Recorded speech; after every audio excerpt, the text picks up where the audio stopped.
సార్వత్రిక ఎన్నికల్లో కూటమి ఘన విజయం సాధించడంతో రాష్ట్రాల్లో ఉన్న మహిళలకు భద్రత రక్షణ లభిస్తుందని ఉభయ గోదావరి జిల్లా జనసేన పార్టీ రీజనల్ కోఆర్డినేటర్ కడలి ఈశ్వరి అన్నారు.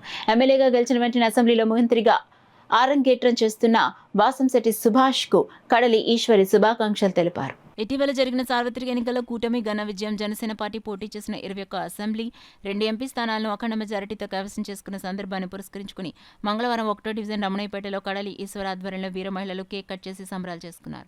కాకినాడ రూరల్ ఎమ్మెల్యేగా పంత నానాజీ, కాకినాడ సిటీ ఎమ్మెల్యేగా వనమాడి కొండబాబు, ఎంపీగా తంగళ్ల ఉదయ్ శ్రీనివాసులు విజయం సాధించినందుకు స్వీట్లు పంచి శుభాకాంక్షలు తెలిపారు. కార్యక్రమంలో వీర మహిళలు బండి భోగేశ్వరి, బండి సుజాత, గిరిజాల లక్ష్మీదేవి, మిరియాల హైమవతి, నండూరి గంగాద్రి, చోడిపల్లి సత్యవతి తదితరులున్నారు. బాగా ఉంటారు అన్న ఒక నమ్మకంతో ప్రతి ఒక్కరు కూడా ఓటేయడం జరిగింది.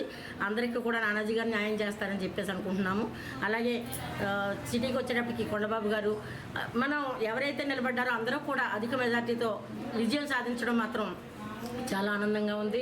అలాగని చెప్పేసి ఓడిపోయిన వాళ్ళు మేము ఏమీ అంటలేదు, ఎందుకంటే మాది సంస్కృతి కాదు, మేము వాళ్ళని విమర్శించం కూడా. ఓడిపోయిన వాళ్ళకి కూడా బాధ ఉంటుంది, కానీ వాళ్ళు చేసిన పనుల వల్ల వాళ్ళు ఇలా బుద్ధి చెప్పారు ప్రజలు.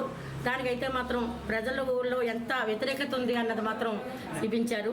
అది నిలబెట్టుకోవడం కోసమైనా సరే 5 సంవత్సరాల పాలనలో మా పాలన అంటే ఏంటో కూడా చూపించి మొత్తం ఎమ్మెల్యేలు అందరూ కూడా ఈ పాటికే ఇంకా ఎవరు ప్రమాణ స్వీకారం చేయకుండానే పనులు మొదలుపెట్టారు.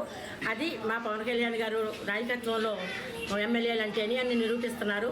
అందరికీ కూడా 101 ఎమ్మెల్యేలకు కూడా అభినందనలు తెలుపుకుంటూ 2 ఎమ్మెల్యేలు ఉదయ్ శ్రీనివాస్ గారు కూడా అధిక మెజార్టీతో గెలుపొందడం మాకు అందరికీ చాలా ఆనందంగా ఉంది. మా ఎంపీ గారికి, మా ఎమ్మెల్యే గారికి మరొక్కసారి అభినందనలు తెలుపుకుంటూ ఈ మహిళలకి ఏ కష్టం రాకుండా చూసుకోవాలని మాత్రం మేము అందరం కోరుకుంటున్నాము. ఇక్కడ సిటీ రూరల్కి సంబంధించిన మహిళలందరూ కూడా వచ్చారు. వాళ్ళందరూ కూడా చాలా ఆనందంగా ఉన్నారు ఈ రోజుని. రేపు ప్రమాణ స్వీకారం శుభాకాంక్షలు తెలుపుకుంటూ